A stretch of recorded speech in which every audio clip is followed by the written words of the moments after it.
In this video, we're going to look at the cut page video clip tools in DaVinci Resolve. So here's the icon here. So let's dive in and discover how they work.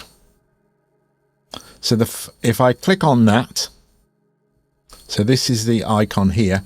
So I've got some clips on my timeline. I'll just click that one. I'll tap this. This is the tools. And you'll see immediately as I click on them, I see a whole array of different tools.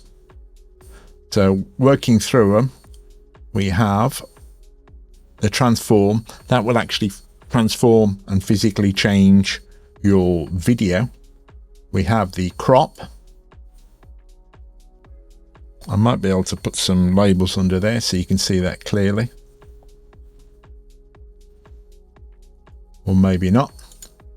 Then we have the dynamic zoom. That's really good. That's if you want to punch in and punch out. Even you can use this for a photograph to make it look like you're zooming in and zooming out. Here we've got Composite. That'll be interesting. I haven't played with this. Again, this is my journey in DaVinci Resolve, so I'm learning it at the same time as you. Speed, that's going to be guarantee that's going to be speed ramp, so you can speed up your clip or slow it down. We have here perspective. You might be able to tilt the angle, the perspective of the video. Again, we're going to walk through all of these because once we know how to use these, and we better know what tools we can add to edit our video better. Stabilisation, that's lens correction. That's going to be similar to what I've used in things like Adobe Lightroom. So if your footage has been recorded and it's slightly warped or barreled, by the looks of it, you can correct it there. This one here, what we got here? Oh, colour. That's quite interesting.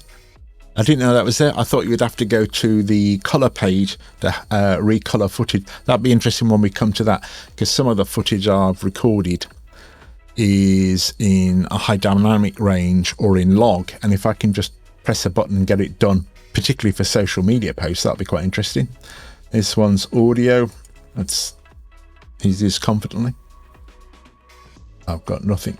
I've got no audio in the clip, in this particular clip down here.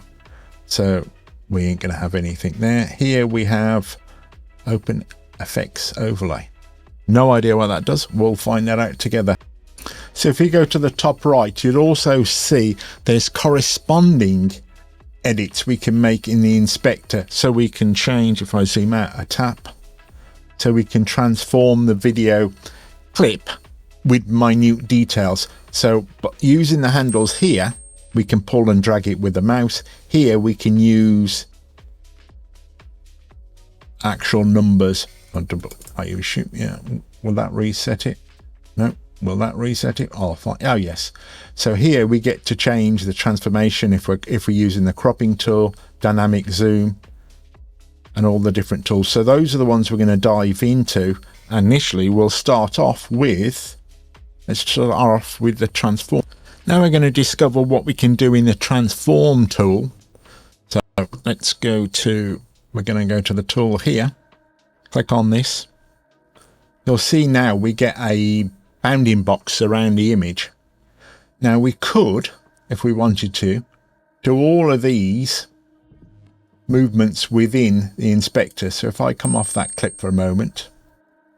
So if we open up the transform tool, you can see I can zoom in, I can make alterations, and I can reset. But there's some functionality you get by using the tool within here. So initially you get the bounding box. I can now, if I zoom in on this, I can pull that in. I can rotate it. Now, if I want to reset, if I go to here, I can reset all of it. But if I did, let's go, I need to click this again to get the bounding box. If I make alterations here, let's alter that. I can still use these sliders here. Not when I'm zoomed in, I can't. So I can move that across. Let's move that up. Let's just move that off completely. Now if I want to reset, I can hover over it and you'll see I can reset that element there. So I can reset X, I can reset Y. So I've got more control over that. As I said, the inspector is great, particularly if you want to duplicate this and you've got numbers, you can do that. So let's go through the tools. Let's reset that. So I need to click that to get the bounding box. I can scale that.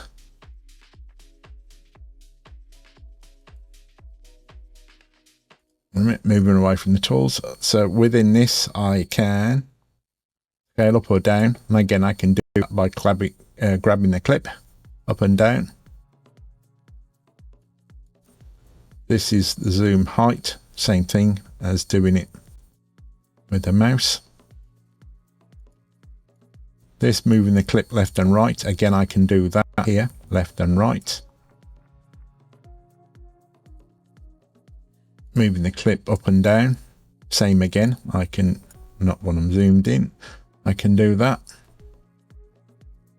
Here, this is going to give me a rotation angle, so that's controlling this.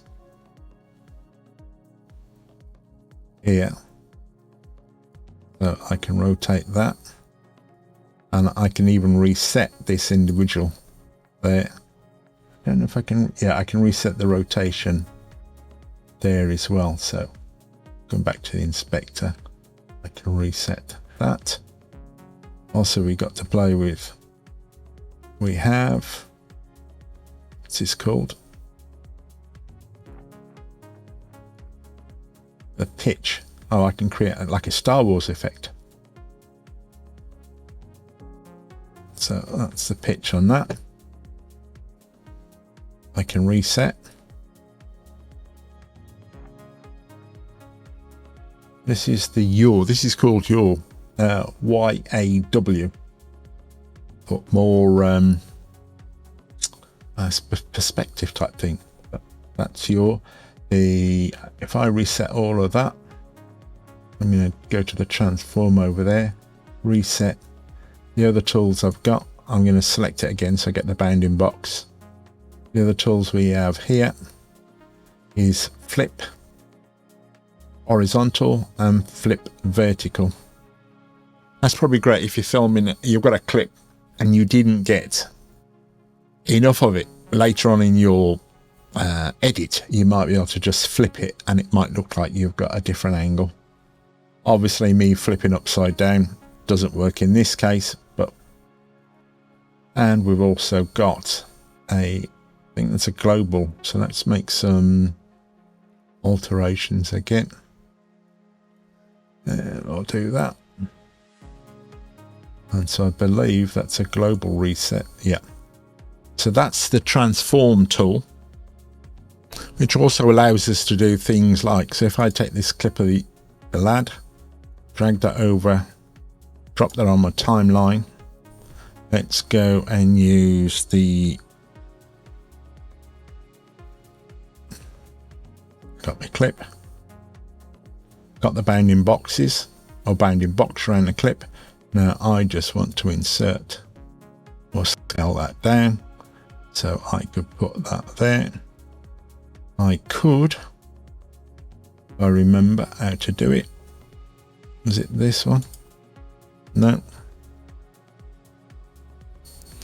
Got to remember not to press the upper icons, use these. So I want to change the, no, we want to check this one here. So zoom in on that for a moment. So that's the yaw. If I do that, that changes it slightly. So as if the lad's on there. So now what I've just done, if I come down the bottom here, you see here, if I play that,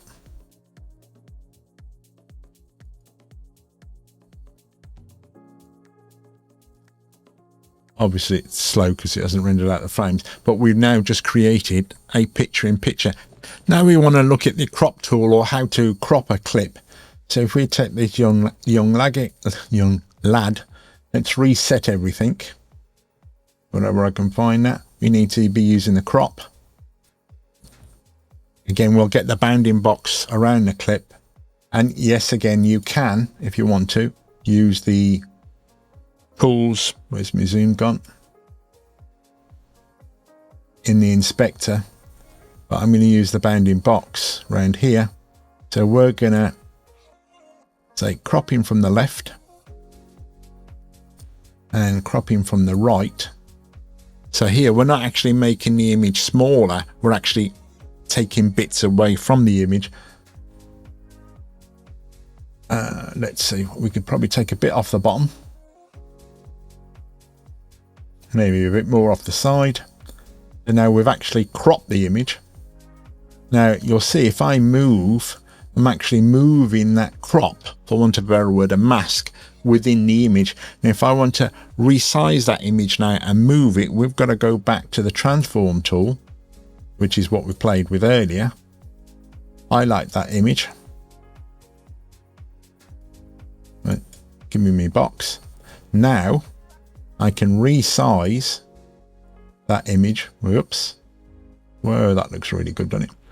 And now I can place him here. But as you see, I haven't just made the widescreen or whatever image and made it smaller. I've actually taken bits away. I can now pull that down. But there's also a whole set of tools underneath that. So, whoa, my zoom's playing up today. So I have, again, I can move that crop image left and right. I know what I mean. I need to go back to crop. Sorry, let's do it properly. I can move more in from the left, more in from the right.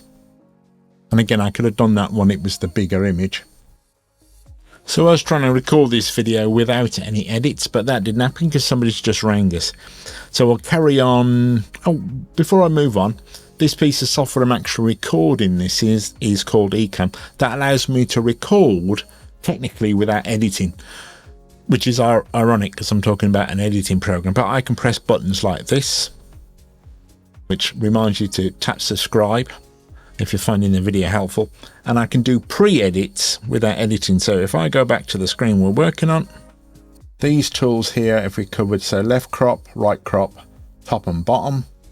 The other option we've got is this tool, or this option here, where we can actually add a bit of a feather to the sides. Can't say I'm a big fan of it. Mind you, I suppose each will have their own place.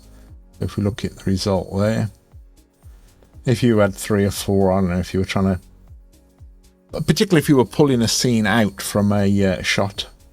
So if we're happy with that, great. Now what we've got to do is go to the transform tool if we want to move our crop around, or otherwise, as previously, we'll just be moving the mask around. So if you wanted this down here for some reason, and that ain't going to work, so we're just going to leave it there. And so we've got a picture in picture. We want to see what that's like. Let's press play, and that will probably go really slowly because I'm recording at the same time. Now let's go and show you how the dynamic zoom works in DaVinci Resolve. This is really useful, particularly if you're doing talking heads.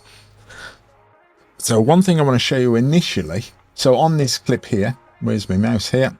So on this clip here, if I play it, look at the bottom of this plate.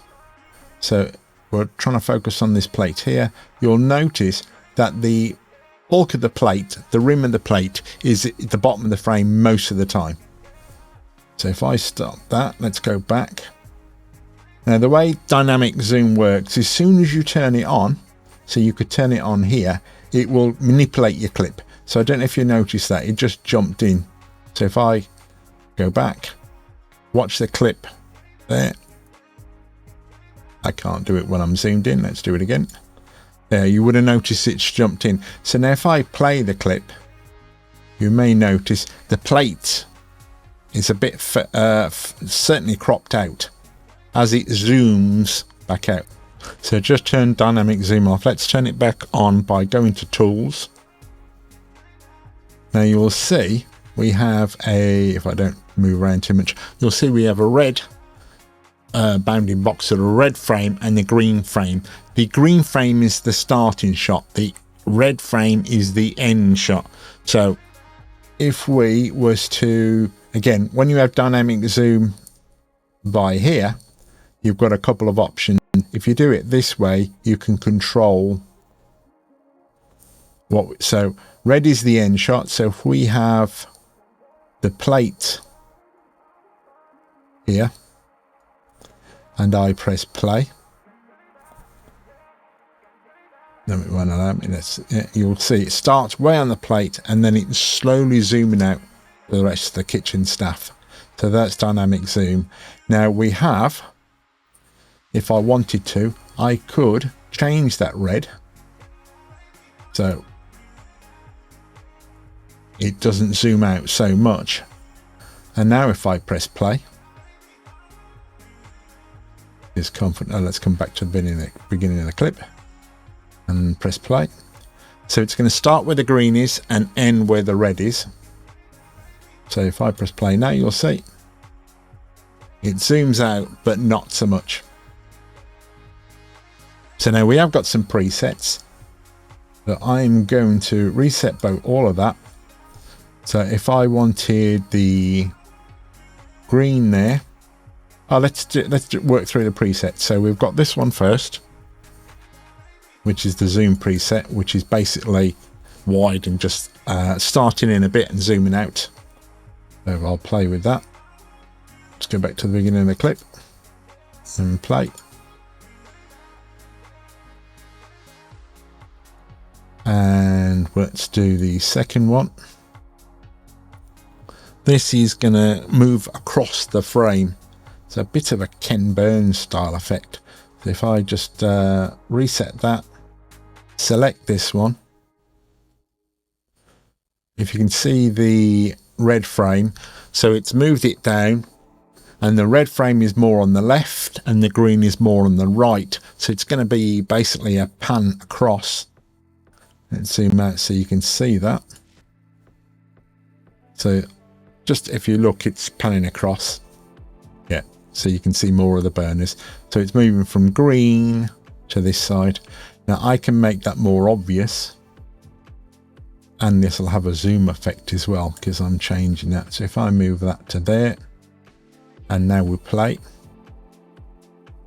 If I come back to the beginning of the clip, you'll see. So it's starting where the dressings are. It's zooming out and moving across the frame. So I'll reset that. We'll go back to the beginning. I need to remember to go back to the beginning. And the other option we have is basically, so it's going to, if I click this one, you'll see the green is in the upper left and the red is at the bottom. So it's going to basically pan across the frame. So if I press play, this one's not super obvious. Oh yeah, you can see it. So it's moved across the frame. Again, I can emphasize that by moving that green there. So we'll move that to where one of the kitchen stuff is. I can even shrink this red a bit and move it to where the plate is. And I come back to the beginning. If I press play on that, you can see that's obvious. So it's moved across the frame. So the dynamic zoom, all of that is done without any keyframes. Now what we can also do is if you see where the red is, so that's the end point, and the green is over there. If I tap this, this is swap. And now it swaps the green with the red. So the obvious, if I come back to the beginning, it's going to start off with a plate and then move across. So that kitchen stuff. So that's how that works. Other options we have is linear. So as is the movement we can change it so it is from easing. It's going to start off slow and then continue at normal speed. So if I come back to the beginning of the clip here and we press play, so slowly, and then it just moves at normal pace. The other option here, we have ease in and ease out. So there, I'll start off slowly, make the movement, and then slow down at the end. So as it says, literally ease in, ease out. And if I press that, basically makes it look certainly more smoother. A kind of faux stabilisation, I suppose you could say. And the end one is it just eases out, so it starts at a normal speed, and then just, if I come back to the beginning of that clip, and those again, the last one here is the reset. So that's how dynamic zoom works. What we can do, if I come back to the beginning of the clip, we can do, so green is the start, red is the end. What you don't want is where you've gone off frame, because obviously there's no content there. So if I just zoom in there, there's no content there, so you'll end up with, I would assume it's going to be black bars or missing pixels, certainly once you've rendered it out. Yeah, we saw the end there, so if I just bring that in there, we can't see it until it's played. So if we just watch that again, right at the top left hand corner, you'll see that's black. So because there is no content there, so you definitely don't want to take your bounding boxes outside your footage frame. And I believe you can go, obviously you'd want something like a 4K if you're gonna, or 8K if you're gonna go real details to start off with. And we'll just press play on that. Again, come back to the beginning of the clip. Certain things you're going to remember to do. So really close in on the food, and then it zooms on to the kitchen staff. Okay, now let's look at the composite. This is where you can bring in an additional clip on top of your existing footage. So I'm going to go to here. Let's go to the media pool. Go back to Italian. Now I want to use this smoke clip, so let me drag that on top. I'll go here and line it up, and let's bring it in as well. So that clip is now sitting, or it's stacked in layers. So if we see down the bottom here, you can see the smoke effect is on top. So what I want to do is use that effect. So if I just turn this off for a moment, as it goes confidently, and that didn't turn off. Oh, there we are. I'm recording, it's a bit laggy when I'm recording. So if I just scrub through that, you will see, or you would see if it played, there's not a lot of steam or smoke coming off that cooking. So what I want to do, I'm going to composite the layer I've just dropped on top. There you are, you can see that now. There's just a bit of steam coming off there. So let's turn that layer back on. And what we want to do is go to Tools again, tap Tools. We want to go across to Composite, which is those two rings there. If we click that, that's that layer there. Now we've got a couple of choices on the drop down. We can add color. If anybody's familiar with the likes of Photoshop or Affinity, where you've got when you drop something you can do the blend mode, this is similar to that. So I can click add. What it's going to do is add the color from the top clip to the bottom. There is other ones I can do. If I go there, I don't know if it'll do. Yeah, so that's taken the darkest colors and overlaid it. So, and again, depending to the clip you've got on top will impact how it looks on the bottom clip. if I darken it, divide. So I'm just going to stick with add, and if I play through that now, it chugs along. It's going now. So as you can see, there's that smoke effect on top of that clip. Now we can actually do some other things with that. So if we come back to the beginning of that, take that clip, we can actually change the opacity so it's not so heavy. Another thing we can do is use some of the tools we've used previously. So if I take the crop tool, I take that clip there. Just confidently, come on, give us the handles. Finally, again, this wouldn't be this slow because I'm actually recording. That's why it's recording using an awful lot of processing power. Now what I want to do is crop this because I don't want that smoke all the way up there. So I'm going to take from the top, because obviously the smoke effect would go to the top. I'm going to now use the transform tool and pick up that clip and now pull it down so it's towards the bottom.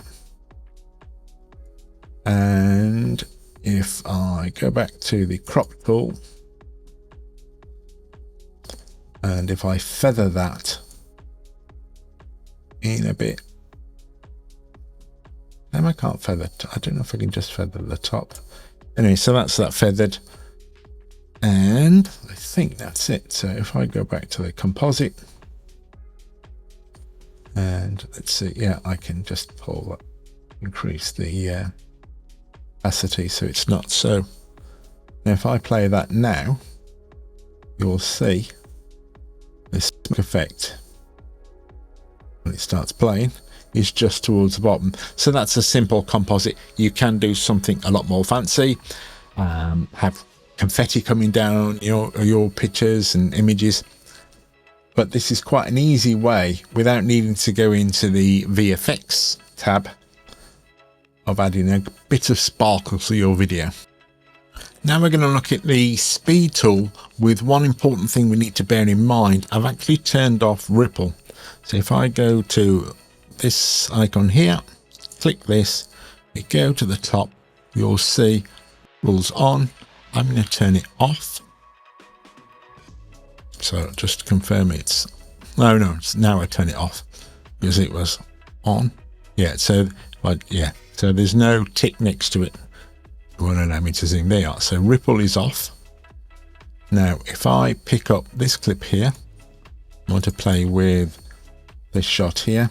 There's my in point and there is my out point, and you'll see to the left of it and to the right of it I have more media. I have plenty more video before it.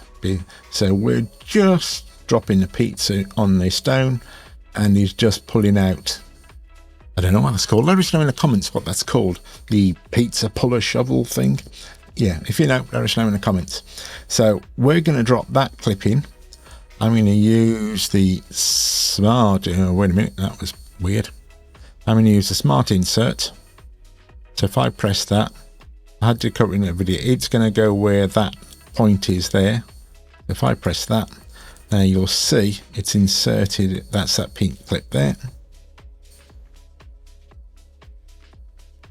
So if I move back and scrub through, you can see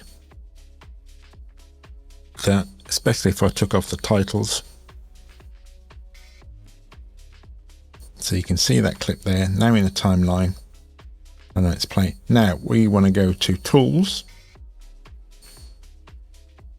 There, so click tools.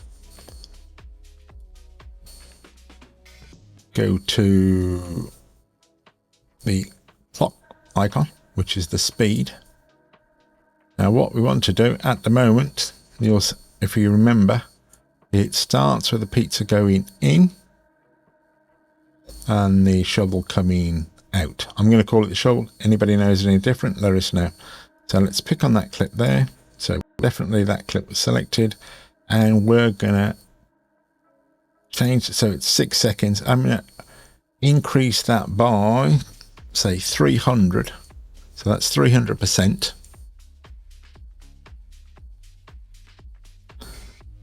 now if you would have noticed what's happened there, a couple of things.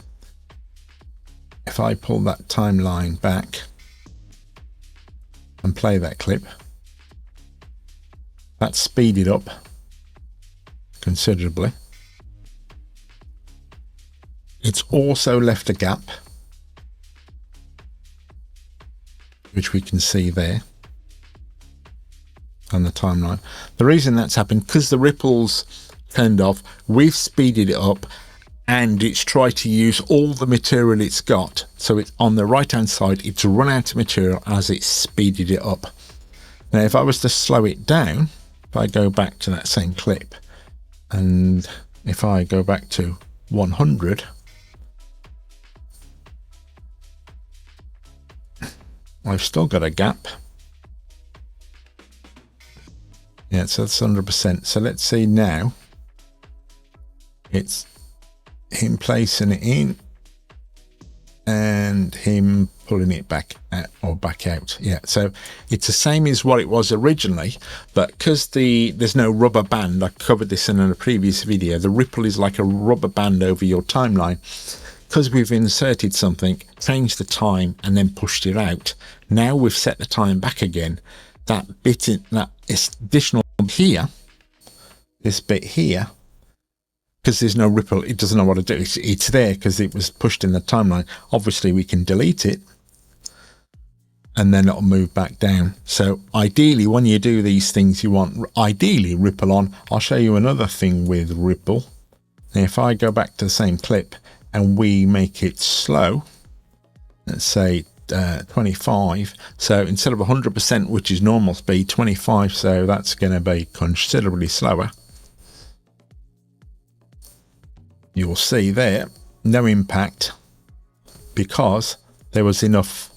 This is really slow. There was enough material for it to make it. Obviously we had enough material and then we just made it slower, so it's used 6 seconds and now it's turned it into 4 times that amount, so there was no problems with that. So let's resume with the ripple tool on. So we're sticking the rubber band on. We're going to verify that it's on by going to there. We'll go to the top, you'll see it's ticked ripple on, so that's a rubber band on. I need a clip, so we will use this clip here. We have the in and out point, same as previously. If I come to Smart Insert,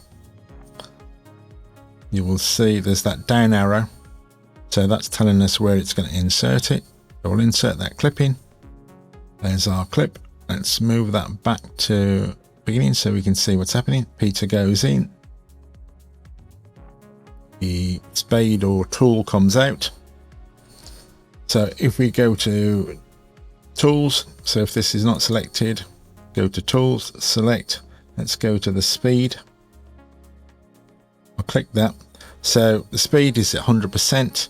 If we go and make that 200%, that's going to take our 6-second timeline or clip, reduced it to 3, and if we play that, you'll see it's sped up that clip. Now if I reset it, let me take the title off the screen so you can see what's actually happening on the timeline. So you can see there on the timeline it marks that clip 200%, which is corresponds to there.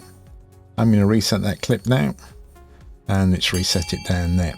So let's make this clip 500%. If I put a 5 when it's supposed to be a 5, so there's 500% there. The clip is now 500% and obviously considerably shorter. It's made that 1 second, and if I play that, you can see really quickly that clip's done. So the other thing I want to do now is reset that. Now if I go 50 for our 60-second, 50, let's reset it, let's try again.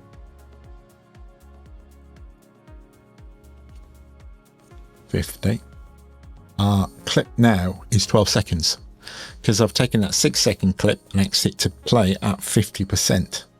It's marked on the clip there, 50%. And if I play that just for a bit, you'll see it is slowed down. DaVinci Resolve will now create the extra frames in between that.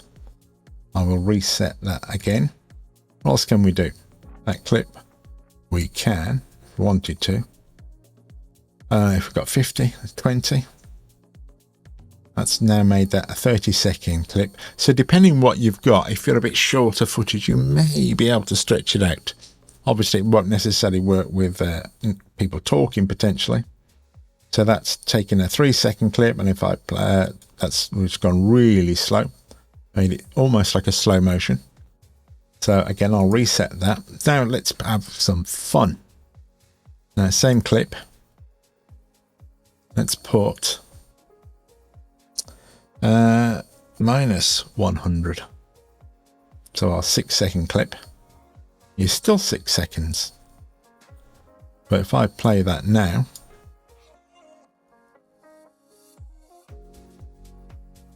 it's actually in reverse. That's probably hard to tell. Let me stop that for a moment. Let's go to the end of the timeline. Let's go with this clip here. If I go to minus, so this is a 5-second clip, and if I just play it, you'll see the spaghetti is being ladled into the bowl. If I go minus 100, still 5 seconds. If I play the clip now, you'll see his arrows pointing that way. We have just reversed the clip. You can see it's now picking the spaghetti out of the bowl. So by going minus, you can actually flip the clip so it's playing backwards. The other interesting thing is, if I same clip, bring my playhead back. If we go to, so I'll just reset it. If we go minus, say, 300, and down there it's got minus 300. If we play that clip, you'll see, so it's gone backwards at speed. So that's the thing we can do. I'll leave that. Let's come back to this clip here. That's the oven. Let's reset that one because it's a bit of a longer clip to play with. So if I move my playhead in a bit, so you'll see we're a few seconds in on the timeline, and I press this tool here. So this adds a speed, what they actually call it, a speed point. So in effect, like a key point. An anchor there, so that's there, and if I drag that across there and drop another speed point or keyframe for want of a better word, so now we can see at the bottom there we're 100%, we're 100% in the middle, and we're 100%. Now what I can do is within here, that key point, I can move there, or I could have just pressed that there. Takes me to the beginning of that key point.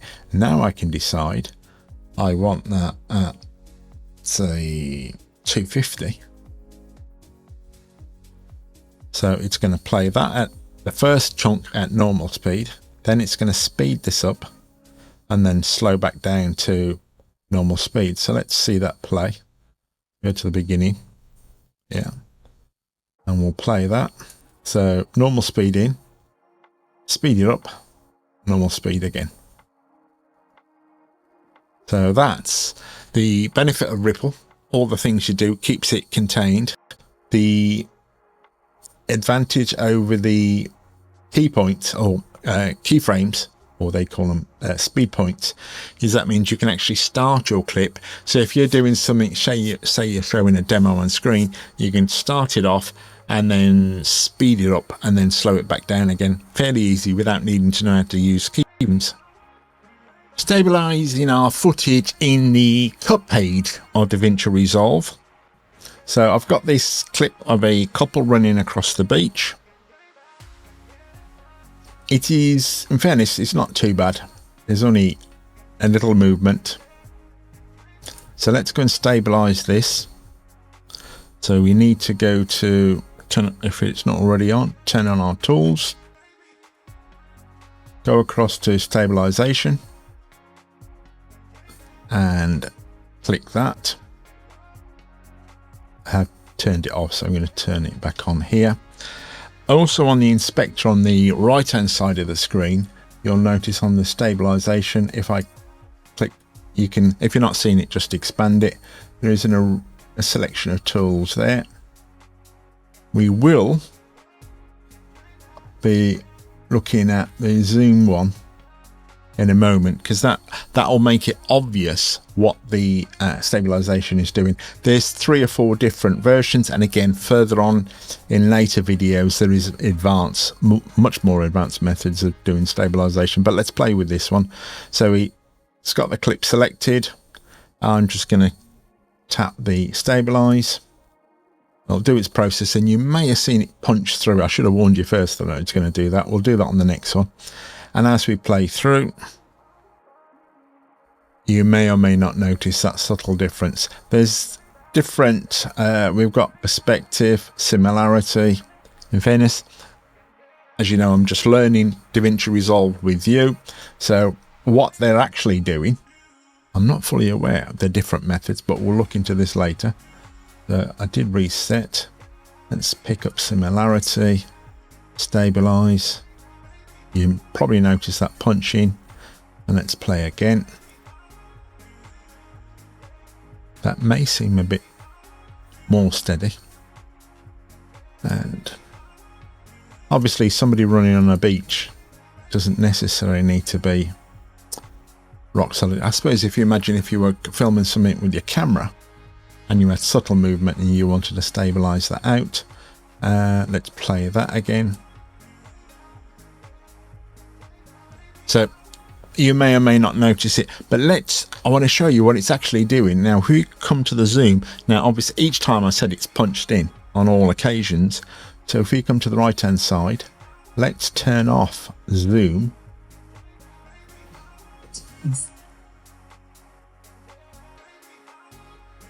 And it's all right, that was a lecture in the background. I'm trying to do this video without editing. So now we zoom off. If I focus just on this part of the screen here, let's put this in framing, and look at the sides and the top and the bottom, you should see black bars, or very thin black bars, and that's where it's done to the frame.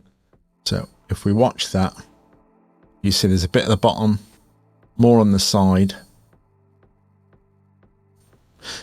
and you can see obvious here, he goes confidently. Let's turn this off. It's all right, I'm using a Stream Deck and I've moved on my buttons. So here, you'll see there, again, probably just that location there, you can see there, that black bar there is where it's shorter footage. So what it's done, it's moved, what it does as soon as I put the zoom back on, it punches in and then moves the frame up and down, left and right. The reason it has to zoom in, because obviously it can't just make up pixels. In future editions it probably will. So I'm going to turn that back on, and that's basically how you do stabilization. Before moving on to the next one, just wanted to highlight the actual next tool along is lens correction, and that's actually part of DaVinci Resolve Studio, and that's actually a paid option, so we won't cover that at the moment. Auto color on the cut page, this is just a one button. Unless anybody knows any different, I can't see any ways of tweaking it. There is the cut page, the color page. So if we tap on that, that's a different page further on into the software, and where you can do a whole host of colors. But just coming back to the cut page, we have just basically one option. So if I select the clip, go to, let's turn off the title so you can see, go to turn on the tools, you go across there, we have the color icon, so we select that. I've got it turned off at the moment, I'll just turn it on, and basically you've just got auto color. I did check. I can't find. If anybody knows any different, please let us know in the comments. I can't see any way of tweaking the color. So if I click that, if you watch the top frame there, it'll be more obvious. I click that, and that was it. It just kind of seems to just increase the contrast a bit. So if I reset, now I don't know if there's an algorithm or a bit of an AI where it looks at the clip and decides what it needs. So if I move on to the next clip, and that, oh, these red bars here, I didn't cover that. That's let me highlight here. So if you go to the far left, sorry, and go to timeline options, you've got a viewer background. Let's zoom that there so you can see. So you've got viewer backgrounds, and you can choose what your background wants to be. This is particularly useful if you drop a clip on. Obviously this is short, so you know you've got space left and right. But if you bring a clip on and it doesn't fill the framing, or it's in a different aspect which doesn't fill the framing, it makes it really obvious. I did cover that in a previous video when I set it up on the PC behind me. But yeah, that's a useful nugget, that is. So continuing with the auto color. So we'll go auto color. We're going to concentrate on the clip here. And if I auto color, yeah, it just seems to, again, boost the contrast, and it seems to make it a bit darker. So if I zoom in on that and then zoom out, reset, it's certainly playing with the contrast. Okay, the audio tool in DaVinci Resolve on the cut page. So if we come to this clip here, if we check on the timeline there, you'll see there is no audio on the clip. So that's how we brought it in. So if we go to tools here and we move to where the audio is over there, we're not getting much joy. So audio, obviously without audio, you're not going to get a lot of, so if you're clicking on something and you're thinking, well, why isn't the audio working? Maybe you brought the clip without it. So on this clip here, we have some audio. So if we go to the audio tab or icon, it's turned on, and the only thing you can do at the moment is basically just lower, which is happening there, lower the sound. So if we play that there, bars are here.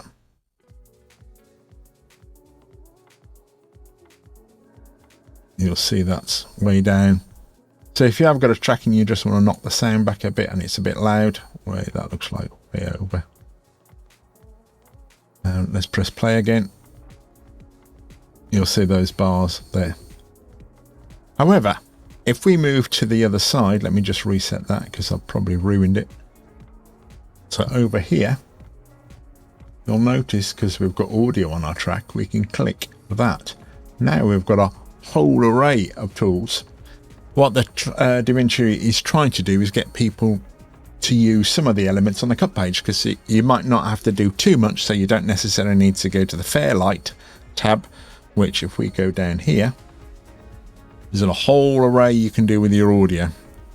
Studio quality audio editing within that tool. If you just want to make some simple changes, you can do that here.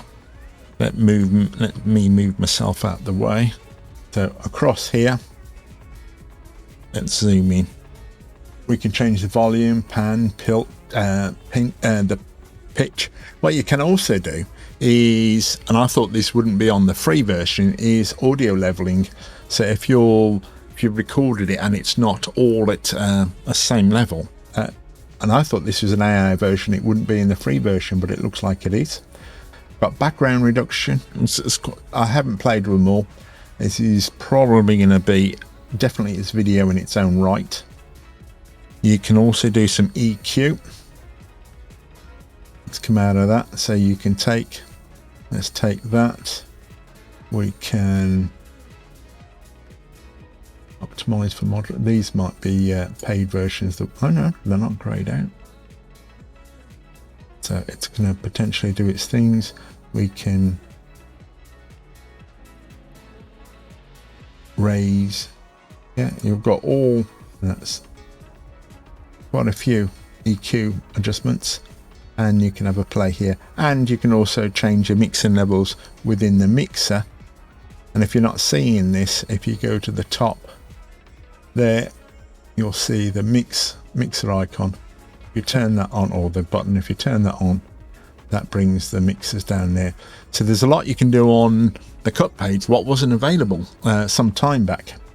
So now we're going to have a quick look at the effects overlay. This is the final tool here. That's this one here. So we've been in the media pool. What I want to do is go to effects. You click effects. There's other ones here as well, title and that. We haven't covered this in the video. We'll cover that in future videos. But if we click effects, we've got this clip here. And let's pick on, I mean, there's a whole host of them here. And some of them, if we hover over, you can see what it's going to do. I want to use this clip here. Let's go with the binoculars. I just drag it on the clip. Now you'll see I've dragged it on this clip here.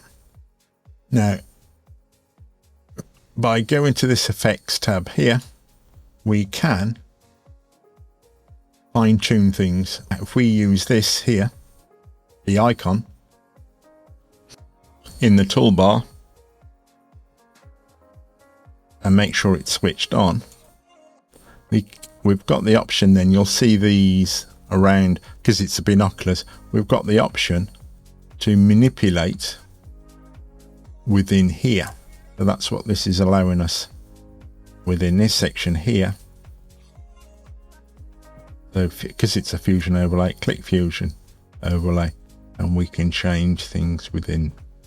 That's weird because I've got round on. Can I move this when I'm zoomed in? Oh, it looks like I can.